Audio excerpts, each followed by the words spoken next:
আসসালামু আলাইকুম। আমি ক্রাইম টিভির পক্ষে সাংবাদিক সৈয়দ এনামুল হক নিপু বলছি। ভালো আছেন নিশ্চয়ই। আমি গত পরশুদিন একটি ভিডিও আপলোড করার পরে আমি চিন্তা করেছিলাম যে আর ভিডিও করব না, কিন্তু আজকে আসলে আমার খুব ভালো লাগলো না। অনেক নিজের বিবেকের সাথে লড়াই করেছি, গতকালকেও আজকেও অনেক লড়াই করে আমি পারলাম না। অবশেষে আমি বাধ্য হলাম যে এই সন্ধ্যায় মাগরিবের পর আমি আসার জন্য। সেটা হলো যে আমি একটি কথা বলবো।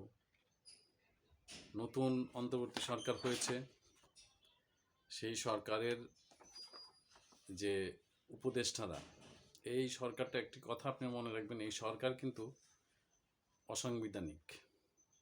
এটা কিন্তু সংবিধানের নাই। এরপরেও জনমত একটা ব্যাপার আছে, জনমত যা চায় সেটা হয়। তো জনমত চেয়েছে, এই জন্য সরকার হয়েছে, কিন্তু সংবিধান মোটামুটি রক্ষা করে। কেমন? রাষ্ট্রপতি একটা রেফারেন্স পাঠিয়েছেন উচ্চ আদালতে, সেই রেফারেন্সের উপর ভিত্তি করে অন্তর্বর্তী সরকার গঠিত হয়েছে। আর অন্তর্বর্তী সরকার সংবিধান রক্ষা করার শপথ নিয়েছেন রাষ্ট্রপতির কাছে। আর এভাবে আগে যারা নিয়োগ হয়েছেন, নতুন নিয়োগ পেয়েছেন 3 জন। একজন হলো আকিজ গ্রুপের এক ভদ্রলোক, আরেকজন যে চলচ্চিত্র পরিচালক, আরেকজন হলো এই যে যাকে ডক্টর ইউনূস সাহেব মাস্টার মাইন্ড পরিচয় করিয়ে দিয়েছিল, মাহফুজ সাহেব। তো ওনারা সংবিধানের আলোকে সংবিধান রক্ষা করার জন্য ওনারা শপথ নিলেন রাষ্ট্রপতির কাছে। শপথ নেওয়ার পর ওনারা করলেন কি? সংবিধান লঙ্ঘন করে ফেললেন। কিভাবে লঙ্ঘন করলেন? ওনারা বঙ্গভবনের দরবার হল থেকে বঙ্গবন্ধুর ছবি নামিয়ে ফেললেন এবং বীরের ভেষে এটা আবার মানে ছবি তুলে আপলোড করলেন যে ওই ছবিটি এখন নাই। কিন্তু আপনারা তো কিছুক্ষণ আগে শপথ নিয়েছেন সংবিধান রক্ষা করার জন্য, তাহলে আপনারা কিভাবে নামান? আপনারা তো সংবিধান স্থগিত করতে পারেননি এখনো। যদি সংবিধান স্থগিত হতো, যেমন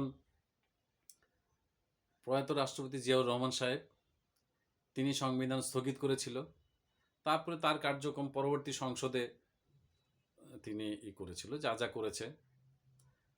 আবার একইভাবে এরশাদ সাহেব সংবিধান স্থগিত করেছিল। এইভাবেই সংবিধান স্থগিত করার পর তারা সিদ্ধান্ত নিয়েছে। তা আপনারা বিপ্লবী সরকার কিন্তু গঠন করতে পারেন নাই। আপনারা যদি সেদিন 5ই আগস্ট যদি আপনারা যে 8 তারিখে যদি বিপ্লবী সরকার গঠন করতেন, শহীদ মিনারে শপথ নিতেন, মুগ্ধর মা বাবা অথবা আপনার যে আবু সাইদের মা বাবা, এদের কাছ থেকে শপথ নিতেন, শপথ নিয়ে অথবা একজন আপনাদের আন্ডারে যিনি আছেন এরকম একজন ওইরকম যোগ্য লোককে আপনারা নিতেন, নিয়ে বা জামাতের আমিরের কাছে আপনারা ওই যে শহীদ মিনারে দাঁড়িয়ে শপথ নিতেন যে আপনারা বিপ্লবী সরকার, তাহলে আপনারা ওই শপথের মধ্যে আপনারা সংবিধান মানে স্টপ করে দিতেন, স্থগিত করে দিতেন। সেই যা কিছু করতেন আপনারা করতেন, যেটা রেজাল্ট হতো পরবর্তীতে। কিন্তু আপনারা সেটা করেন নাই। 8 তারিখে রাষ্ট্রপতি আপনাদের শপথ পড়ায়, তারপরেও তার আগে তিনি উচ্চ আদালতে একটি রেফারেন্স পাঠান। সেই রেফারেন্সের ভিত্তিতে, সেই মতামতের ভিত্তিতে কিন্তু আপনাদের শপথ উনি করিয়েছেন এবং আপনারা শপথ করেছেন যে সংবিধান রক্ষা করার জন্য। এখন সংবিধানে আপনারা বঙ্গবন্ধুর ছবি আপনারা নামিয়ে ফেললেন, অথচ সংবিধানের 4 ক এখানে কি বলা আছে আপনারা কি পড়েছেন? সংবিধানের 4 কতে বলা আছে যে বঙ্গবন্ধুর ছবি রাষ্ট্রপতির দপ্তর এবং প্রধানমন্ত্রীর দপ্তর এবং সরকারি যত মন্ত্রী আছে সকলের দপ্তর এবং সরকারি কর্মকর্তা তাদের দপ্তর, বিদেশি বাংলাদেশের দূতাবাস এবং যত সরকারি দপ্তর সব কিছুতে বঙ্গবন্ধুর ছবি টাঙানো থাকবে এবং তিনি জাতির পিতা হিসাবে পরিচিত হবে, বাঙালি জাতির জনক হিসাবে। এই যে জিনিসগুলা আপনারা সংবিধান স্থগিত করেন নাই বা সংবিধান বাতিলও করেন নাই, সেই সংবিধানের আলোকে আপনারা শপথ নিয়ে তারপরে আপনারা এই লঙ্ঘনটা করলেন। আপনি আর আসিফ সাহেব মিলে ছবিটা নামিয়ে ফেললেন, মাহফুজ সাহেব আর আসিফ সাহেব মিলে। তাহলে সংবিধান লঙ্ঘন করে। এই অফিসটা, বড় কথা হলো যে এই যে দফতরটা, বঙ্গভবনটা কার? এটা কি আপনার, না প্রফেসর ইউনূস সাহেবের, নাকি রাষ্ট্রপতির? কাদের এইটা দফতরটা? বঙ্গভবনটা হলো রাষ্ট্রপতির। তাহলে রাষ্ট্রপতির একটা বিশাল গার্ড রেজিমেন্ট আছে, তাদের নাম হলো প্রেসিডেন্টের গার্ড রেজিমেন্ট নামে হিসেবে আমরা চিনি, এবং তারা আমাদের সম্পূর্ণ ট্যাক্সের টাকা চলে।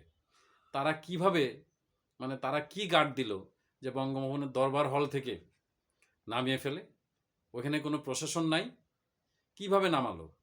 তাহলে তো রাষ্ট্রপতির ওই সিকিউরিটি আপনাদের রাখার কোনো প্রয়োজনই নাই। এর কারণ হলো যে আপনারা তাহলে রাষ্ট্রপতির নিরাপত্তা আপনারা দিতে পারবেন না, বা ওই বঙ্গবন্ধুর নিরাপত্তা দিতে পারবেন না, তাহলে তো আপনাদের প্রয়োজনই নাই। অযথা জনগণের ট্যাক্সের টাকায় আপনারা চলছেন কেন? আপনাদের দিয়ে লাভ কি? আমি বুঝতে পারলাম না যে এই ব্যাপারটা কেন আপনাদের চোখে লাগেনি। বা আজকে যিনি সেনাপ্রধান আছেন, তিনি কি সংবিধান বুঝেন না? তাহলে তিনি কি এই জিনিসটা দেখেন নাই? তিনি কোনো কথা বললেন না। আমাদের আইন উপদেষ্টা আছেন আসিফ নজরুল সাহেব, তিনি তো আইনের বিজ্ঞ মানুষ, তিনি ঢাকা বিশ্ববিদ্যালয়ের আইন বিভাগের প্রফেসর, উনি নিজে এখন আইনের সেক্টর দেখছেন।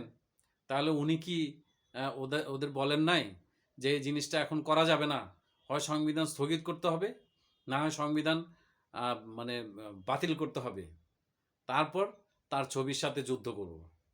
এখন বঙ্গবন্ধু এমন একজন লোক যিনি 24 বছর সংগ্রাম করে তারপর যুদ্ধে নেতৃত্ব দিয়েছেন, পরে স্বাধীন হয়েছে।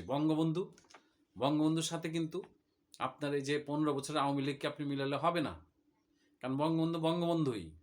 এবং সংবিধান যতক্ষণ পর্যন্ত আপনারা স্থগিত না করছেন অথবা বাতিল না করছেন, বঙ্গবন্ধু জাতির পিতা থাকছে।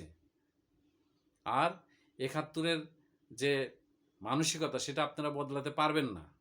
ধরলাম বদলে ফেললেন, কিন্তু সেটা করার পরে তো আপনি জিনিসটা করবেন। আগে কিভাবে করেন? এখন আপনারা সেই সংবিধানের আলোকে শপথ নিলেন, দাঁড়িয়ে শপথ নিয়ে আবার সংবিধানটা লঙ্ঘন করলেন। কিভাবে সম্ভব? আমি তো এটা বুঝলাম না। আমি আরেকটি লক্ষ্য করেছি যে এই যে আপনাদের যে ছাত্র আন্দোলন, এই আন্দোলন নিয়ে কিন্তু বিতর্ক আছে। কারণ আপনারা কোটা আন্দোলন শুরু করেছিলেন, কিন্তু এটা কোটায় চলতেছিল। কিন্তু শেখ হাসিনার একটা কথা আমার বারবার মনে পড়ে। উনি বলেছিলেন যে যা কিছু দাবি করতেছে পালন করতেছি, আবার নতুন একটা দাবি করতেছে, পালন করতেছে, আবার নতুন একটা দাবি করতেছে। তার মানে কি? তার মানে আপনাদের টার্গেটই ছিল এটা। আর সেই টার্গেটটা এটা প্রমাণিত হয় ডক্টর ইউনূস সাহেব যখন বলল যে আপনাদের 4 বছরের পরিকল্পনা, এবং 4 বছর ধরে আপনারা পরিকল্পনা করতেছেন। তাহলে ওই টার্গেটের সাথে মিক্স করে যে আপনারা একের পর এক সুতা ধরে ধরে এদিকে আগাচ্ছেন। এবং সেইটা সেইটা আপনি করলেন কি? পুলিশের মাজা ভাঙার জন্য পুলিশকে হত্যা করলেন। এখন আপনারা বললেন যে সীমিত কয়েকজন পুলিশ মারা গেছে, কিন্তু সেদিন একটা ভিডিও দেখলাম, একটা ছেলে বলল যে যাত্রাবাড়িতে প্রায় 200 পুলিশকে মেরে ফেলছে, তার ভিডিওতে আছে। তো জাতিসংঘের যে নিউ ইয়র্ক টাইমস যে একটা পত্রিকা আছে, সেই পত্রিকা আমরা জানলাম যে 3,3226 জন পুলিশ হত্যা হয়েছে। অন্যদিকে জাতিসংঘের হিসাবে 600 প্লাস হলো আপনার ছাত্র জনতা। এই 600 প্লাসের মধ্যে আরও বিতর্ক আছে। এই 600 প্লাসে আপনার অনেক অনেক ছাত্র জনতার গায়ে 7.62 রাইফেলের গুলি, যেটা আমাদের বাংলাদেশের আইন শৃঙ্খলা বাহিনী ব্যবহার করেন না। এবং ইতিমধ্যে কয়েকটা ভিডিও পাওয়া গেছে যে আন্দোলনকারীদের হাতে এই অস্ত্রটা ছিল। ইতিমধ্যে কয়েকটা ভিডিও বাজারে চলছে, আন্দোলনকারীদের হাতে ছিল। তাহলে এখানে হয় কি যে আন্দোলনকারীরাই পরিকল্পিতভাবে এদের হত্যা করেছে। এরপরও আরও কিছু পরিকল্পনা ছিল আপনাদের, সেটা হলো বেশ কিছু হত্যা হয় নাই, কিন্তু আপনারা হত্যা দেখিয়েছেন, দেখিয়ে মামলা করেছেন, যিনি মারা গেছেন তাকে লুকিয়ে রেখেছেন। এরকম কিন্তু বের হয়েছে অনেকগুলা। কিন্তু গতকালকে যেটা বের হলো সেটা হলো আপনার এই যে আশুলিয়া থানায় যে একটা মামলা হয়েছে, যে ওর নাম হলো আলামিন, তার স্ত্রী মামলা করেছে, হত্যা মামলা। ওই যে আগুন দিয়ে যে পুলিশের এসআই পুড়িয়েছিল কয়েকজনকে, সেই জায়গায় একজন অজ্ঞাত ছিল, তাকে ধরা হয়েছে যে ওই আলামিন। এবং আলামিন পরিষ্কার সিলেটের দক্ষিণ সুরমা থানায় তাকে র্যাব গ্রেপ্তার করে। গ্রেপ্তার করার পর আমরা আমাদের কাছে চলে আসে সেই নিউজগুলা, সে পরিষ্কার বলে, এবং জাগো নিউজ নামে একটি মিডিয়া, তাদের মাধ্যমে আমরা জানতে পারি যে সেই আলামিনের স্ত্রী এই মামলাটা মানে হত্যা মামলা করে বিভিন্ন মানুষের কাছ থেকে টাকা নিচ্ছে, এবং এই জন্য আলামিন নাকি ভয়ে চলে গেছিল।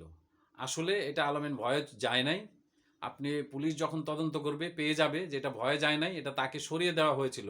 এরকম আরও কিছু হত্যাকাণ্ড আছে যেগুলো পরে প্রকাশ হবে, যে তাদের সরিয়ে দিয়ে আপনারা হত্যা মামলা করেছেন, এই হত্যা চলছে। এটা মেন আসামি হলো সাবেক মানে প্রধানমন্ত্রী শেখ হাসিনা ছিলেন প্রধান আসামি।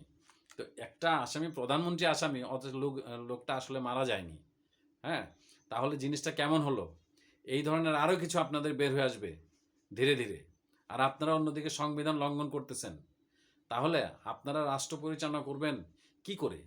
ডক্টর ইউনূস সাহেব একজন, আমি জানি যে উনি অনেক ব্রেনি না হলে তার উনি নোবেল পান নাই, তাই না? অনেক ব্রেন আছে তার।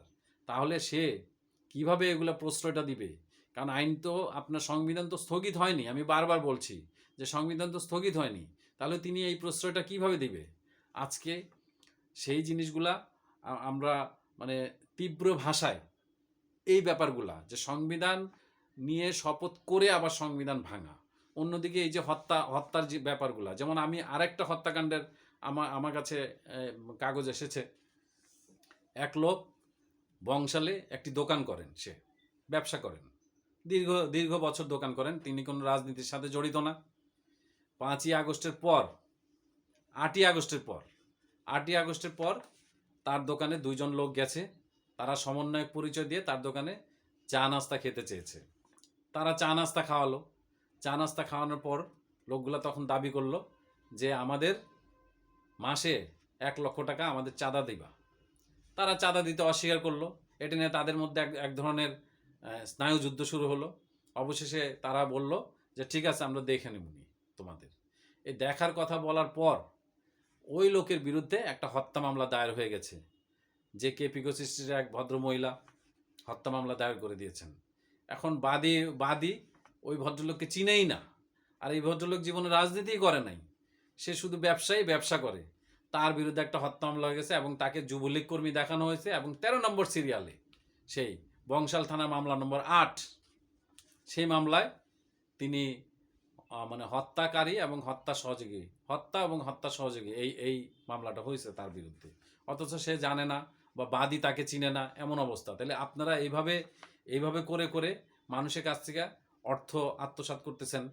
অন্যদিকে আপনারা যাদের বিরুদ্ধে দেখা গেছে হত্যা মামলা, এরকম হত্যা, যেমন আবু সাইদের ব্যাপারটা, আবু সাইদের ডাক্তার নিজে বলতেছে যে সে পুলিশের গুলিতে মারা যায় নাই, এবং তার গায়ে কোনো বুলেট ছিল না। হ্যাঁ, সে গুলিতে মারা যায় নাই। তাকে কয়েকবার চেষ্টা করা হয়েছে যে ময়নাতদন্তের রিপোর্ট পরিবর্তন করার জন্য, সে তো নিজে স্টেটমেন্ট দিয়েছে। তাহলে আবু সাইদের হত্যাকাণ্ড পুলিশের হাতে হয় নাই। আবার এই যে আলামিনের প্রমাণটা আমরা পেলাম, যে আলামিনের আগেও আরও 2জনকে পাওয়া গেছে যারা হাসপাতালে ভর্তি ছিল, তারা গুলি লেগেছে কিন্তু মারা যায় নাই, হাসপাতালে ভর্তি। এরকম 2জনকে আমরা দেখেছি। আবার আলামিনকে সাম্প্রতিক গতকালকেই দেখলাম যে সেও জীবিত। তার মানে আপনাদের আসলে কয়জন মারা গেছে আপনারা সঠিক বের করতে পারেন নাই। পাশাপাশি যারা মারা গেছে এদের গায়ে 7.62 রাইফেলের গুলি, যে গুলিটা আমাদের ডিফেন্স ব্যবহার করে না, আর এটা ব্যবহার করে পাকিস্তানি জঙ্গি সংগঠন। তো সেইটা নিয়ে আমাদের দেশে চলে আসছে। ভাই, আমি আপনাদের একটা কথা বলি, আপনারা রাষ্ট্র পরিচালনা করেন, আমার কোনো আপত্তি নাই, কারণ আমি রাজনীতি করি না, রাজনীতির সাথে জড়িত না, এবং আজকের পরে আমার আর এই রাজনীতি সম্পর্কে কোনো ভিডিও পাবেন না। কিন্তু আপনাদের একটা কথা আমি বলে দিচ্ছি, আপনারা যেহেতু সংবিধান রক্ষা করার জন্য শপথ নিয়েছেন, আপনারা সংবিধান অনুযায়ী চলেন, সুষ্ঠু একটি নির্বাচন দেন, নির্বাচন দিয়ে আপনারা সরে যান, অন্যথায় আপনাদের অনেক বড় বিপদ আছে। আমার কাছে এটা মনে হচ্ছে, আমার ষষ্ঠ ইন্দ্রিয়তে এটা মনে হচ্ছে। জানি না আপনারা কি ভাবেন, আপনারা তো আরও জ্ঞানী, আপনারা অনেকভাবে সেফ হতে পারবেন, আপনারা জানেন। কিন্তু আমার কাছে কেন মনে হচ্ছে যে আপনারা নিজের পায়ে নিজে কুড়াল মারছেন। এবং এই যে বঙ্গবন্ধুর ছবি যে নামিয়েছেন বঙ্গভবন থেকে, বঙ্গবন্ধুর ছবি থাকলে কি না থাকলে কি, আপনি এখন বঙ্গবন্ধুর কথা বলা যাবে না, জয় বাংলা বলা যাবে না, আওয়ামী লীগের কথা বলা যাবে না, কিন্তু এই সংগঠনের, এই রাজনৈতিক দলের 40% আপনার আছে, ভোটার আছে, অর্থাৎ সাপোর্টার আছে। এদের মন থেকে আপনি মুছবেন কি করে? আমার এই 40%-এর পেট থেকে তো আরও বের হবে, তো তাদের তো এটা পার্সেন্টেজ বাড়তেই থাকবে জীবনে। তো এদের এদের মন থেকে আপনি মুছবেন কি করে? বারবার চেষ্টা করা হয়েছে, 71-এ চেষ্টা করা হয়েছিল, হ্যাঁ, 75-এ চেষ্টা করা হয়েছিল, কিন্তু মুছতে কি পেরেছেন? পারেননি। আজকে আপনারা এটা যদি সাকসেস হন, পরবর্তীতে আপনারা জিয়াউর রহমান সহ 11 জন সেক্টর কমান্ডারেরটাও আপনারা অস্বীকার করবেন, তারপরে পুরো 71 অস্বীকার করবেন, তারপরে আপনারা দেখাবেন যে সেই ব্রিটিশ থেকে আপনারা স্বাধীন নিয়েছেন, দেশ ভাগ হয়েছে, আর একটি দল দখল করেছিল, আপনারা পরে এই যে 24-এ মার্চ স্বাধীন হলেন, অর্থাৎ 71-এ পরাধীনতার শৃঙ্খলে চলে যান, আর এই 2024-এ আপনারা মুক্তি পান। এই জিনিসটা আপনারা দেখাবেন। আর বিএনপির রিজভী সাহেব একবার বলে আবার যে পিছালেন, এই পিছানোটা ঠিক হয়নি, কারণ আপনাদের জিয়াউর রহমানকেও ধরবে, এবং তারা -3+ ফর্মুলায় তারা এগোচ্ছে, এটা মনে রাখবেন। আল্লাহ হাফেজ, আমি আর কিছু বলবো না, ভালো থাকেন।